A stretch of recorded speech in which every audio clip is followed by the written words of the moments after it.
Sabine? Habituellement, elle a les pieds sur terre. Bah, t'es où, Sabine? Ici, Jamy. Bouge pas, on arrive.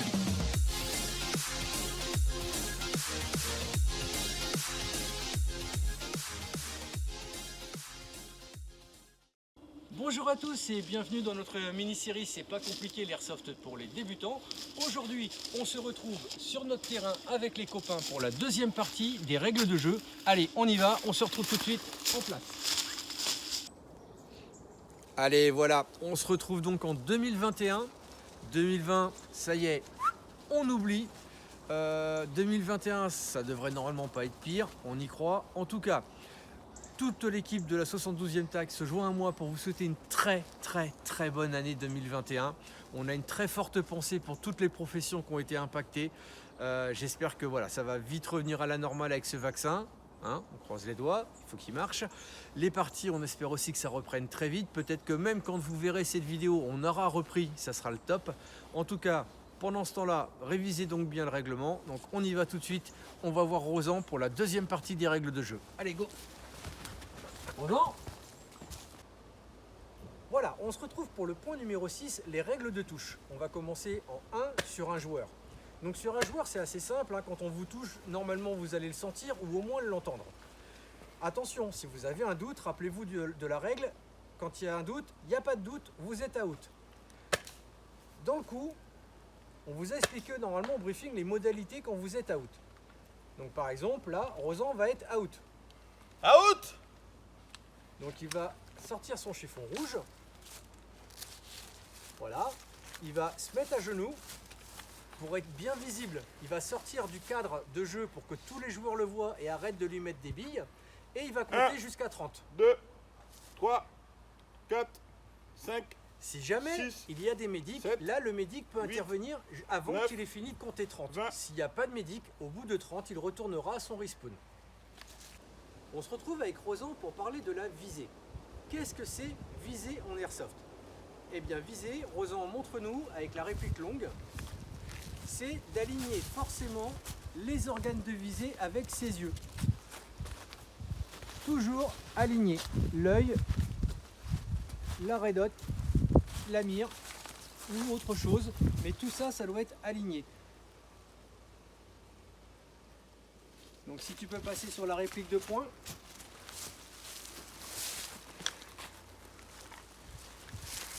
Voilà, pareil, voilà, il aligne son œil avec ses organes de visée. Et là, il peut tirer. Si les organes de visée ne sont pas alignés, on appelle ça un tir à la libanaise. Voilà, on se retrouve avec Rosan pour vous parler donc de la libanaise. Avant, montre-nous un tir propre, Rosan, OPA. Voilà, parfait. Une libanaise OPA. Voilà, les organes de visée n'étaient pas alignés. On va passer sur la réplique d'assaut. Pareil, on va commencer par un tir propre. Une petite libanaise, ça serait quoi? Voilà, à la Rambo sur le côté, hein, hop. Et une grosse libanaise, ça serait quoi? Voilà, on a vu exactement là ce qu'il faut absolument pas faire. Ça, c'est totalement proscrit, interdit, on ne fait pas. Donc je compte sur vous les gars, pas de libanaise, merci. Nous sommes en cours de jeu, Rosan est tout seul, il est en train de jouer tranquillement quand d'un seul coup. Réplique out! Voilà, là en gros il n'a plus le droit de se servir de sa réplique principale. Donc il passe sur la réplique secondaire. Sauf que malheureusement, Réplique secondaire out! là c'est vraiment pas de chance. Rosan, est-ce que tu as un couteau? Non. Bon, là il a donc deux solutions. Soit quelqu'un lui prête du matériel, soit il se met out. Bon allez, je vais être sympa avec lui. Rosan, tu peux y aller. À l'attaque! Voilà, on est en pleine partie, mais des fois, il peut y avoir un tir allié. Le tir allié, qu'est-ce que c'est? En fait, c'est quand quelqu'un de votre équipe vous met une bille. Out! Ah bah merde, Rosan, on est ensemble. Ah, désolé. Bon, On bah, a quand out. c'est comme ça, on n'a pas le choix. On est tous les deux out.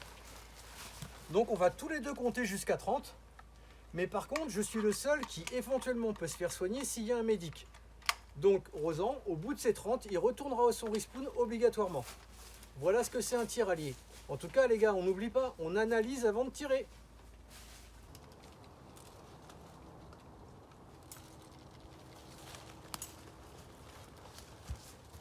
Hep hep hep, tu fais quoi mon petit bonhomme?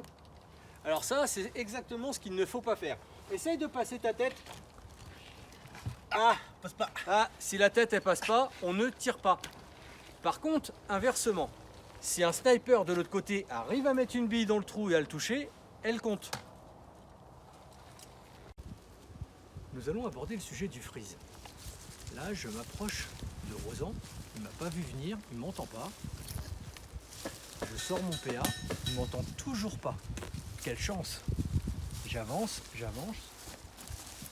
Je suis à moins de 2 mètres. Je vais pas tirer, je risque de lui faire mal. Dans le coup, je vais juste faire freeze. Ah, out.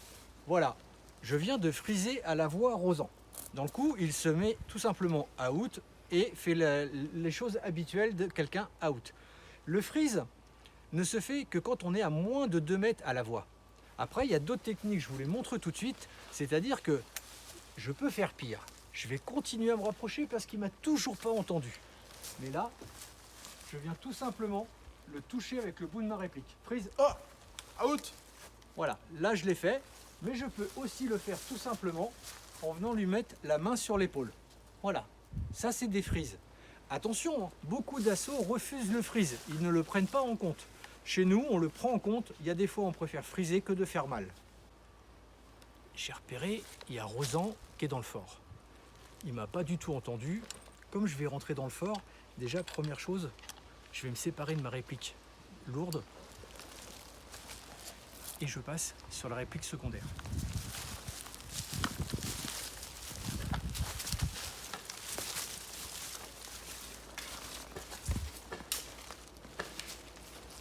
Il m'a toujours pas entendu. Impeccable.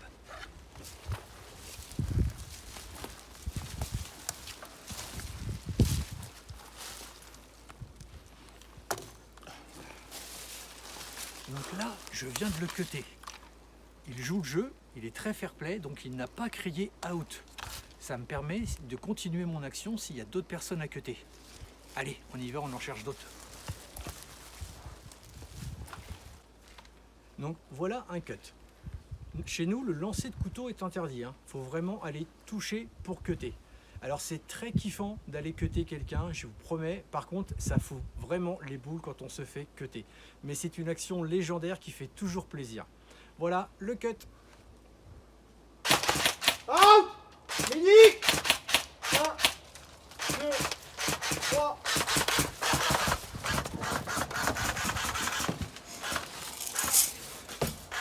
Voilà, donc Romain a sorti son chiffon rouge, le médic l'a extrait et lui installe le chiffon rouge. Une fois que c'est fait, retour en jeu!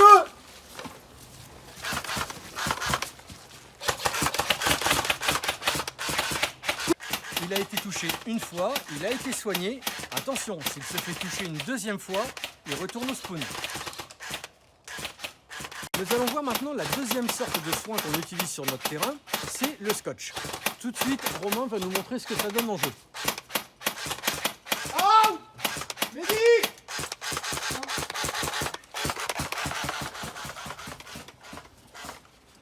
Donc voilà, Romain est out, il a sorti son chiffon rouge, il a appelé le médic, il a commencé à compter jusqu'à 30. Le médic est venu tout de suite. Premier soin, il lui bloque une main. Donc toujours pensez, vous ne bloquez pas la main de la gâchette, sinon vous allez vraiment être handicapé. Retour en jeu.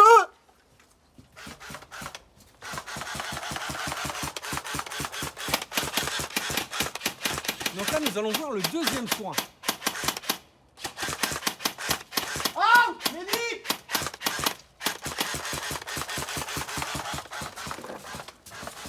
Donc là, il a été touché pour la deuxième fois, donc il va lui bloquer le genou. Le fait de lui bloquer le genou va obliger Romain à faire du roleplay. C'est-à-dire qu'il va devoir boiter. Il va faire semblant de boiter. Il vient d'avoir le genou bloqué. Retour en jeu.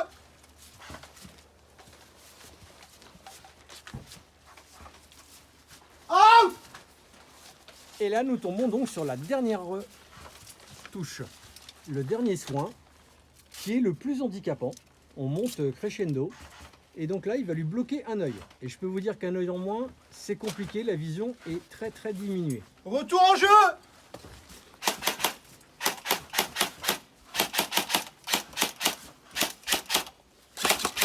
Out.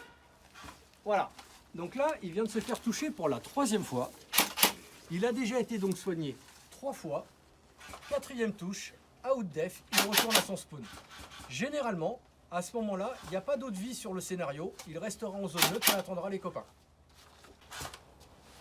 On fait le bilan donc des 3 soins qui sont à faire. Le premier, la main, je bloque la main. Le deuxième, le genou, je rappelle, je boite. Le troisième, c'est l'œil. À la 4e touche, vous êtes out def.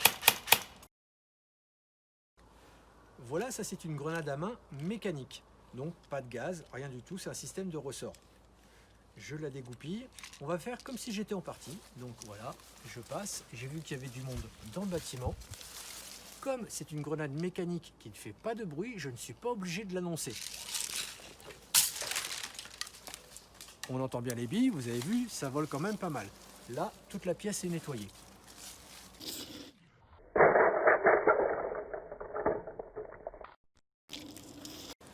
Donc voilà, on vient de voir la mécanique qui ne s'annonce pas parce qu'elle ne fait pas de bruit. On va voir la gaz, pareil, ça ne fait pas de bruit, mais par contre, on garde toujours où on lance. Lancer à la cuillère, on évite de mettre ça dans la tête d'un copain. Je rappelle, jamais par-dessus les murs et tout ça. Allez, go, on y va, je dégoupille, on voit ce que ça donne.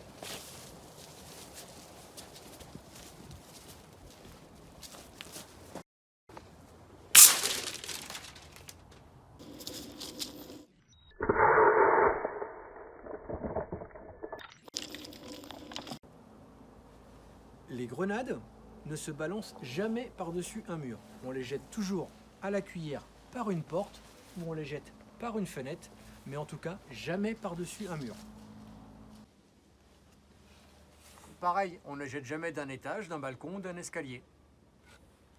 Voilà, là on va passer par contre sur la CO2. La CO2, c'est 120 décibels, donc attention, beaucoup d'assauts les refusent. On va voir ce que ça donne tout de suite avec celle-ci. Donc, par contre, celle-ci, donc, elle s'annonce. Donc, si j'étais en partie, j'arrive. Grenade!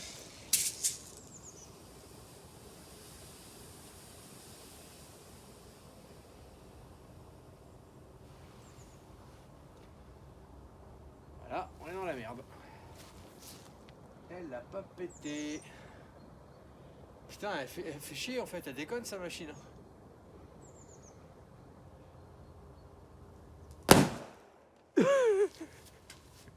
Voilà, on vient exactement de voir ce qui peut arriver. Une grenade CO2 qui ne pète pas.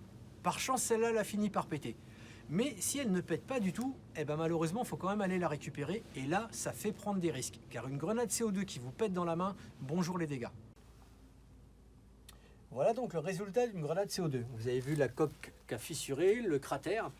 Et il peut y avoir des morceaux de coque quelquefois qui s'arrachent et qui donc s'en vont au moment de l'explosion et qui peuvent blesser éventuellement. C'est pour ça que beaucoup d'assauts l'interdisent, en plus des 120 décibels. Voilà, dans les grenades qui s'annoncent, il y a aussi le mammouth. Donc soit avec le rouleau de PQ, les coquillettes, ou chez nous on l'accepte comme ça, c'est juste un rayon de 5 mètres autour, comme d'habitude, dans la règle de base. Donc dans le coup, voilà, je sais qu'il y a du monde là-dedans. Le plus chiant, c'est qu'il faut sortir le briquet, le mammouth. Donc là, vous n'avez plus moyen de vous protéger, sauf si quelqu'un vous couvre. Alors je vais essayer de l'allumer et pas mettre 2 heures, parce que ça aussi c'est chiant. Grenade!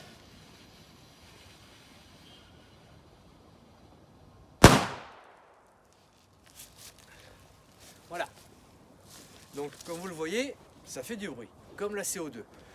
Du coup, ces grenades-là, elles s'annoncent absolument. Voilà, elles s'annoncent. Par contre, vous avez vu, alors, la CO2, on a eu le souci technique qui est récurrent. C'est pour ça que beaucoup d'assauts les refusent. Il y a beaucoup de problèmes avec ces grenades-là.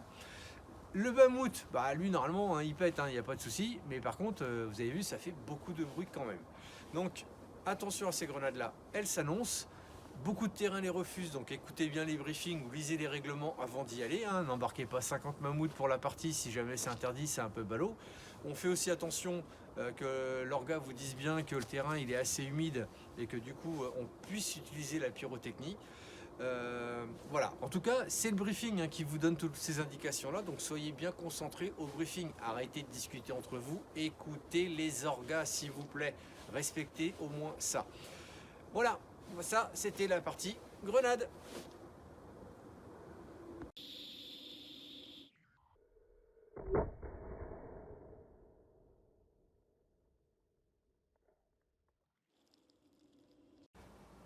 Nous allons donc voir les 40 mm.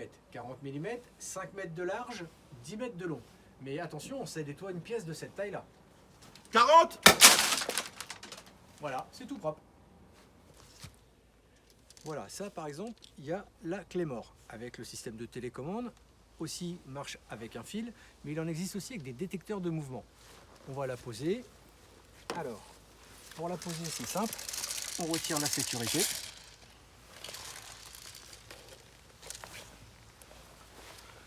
On plante, et puis on ne sait jamais, il y a peut-être un rosan qui va passer par là.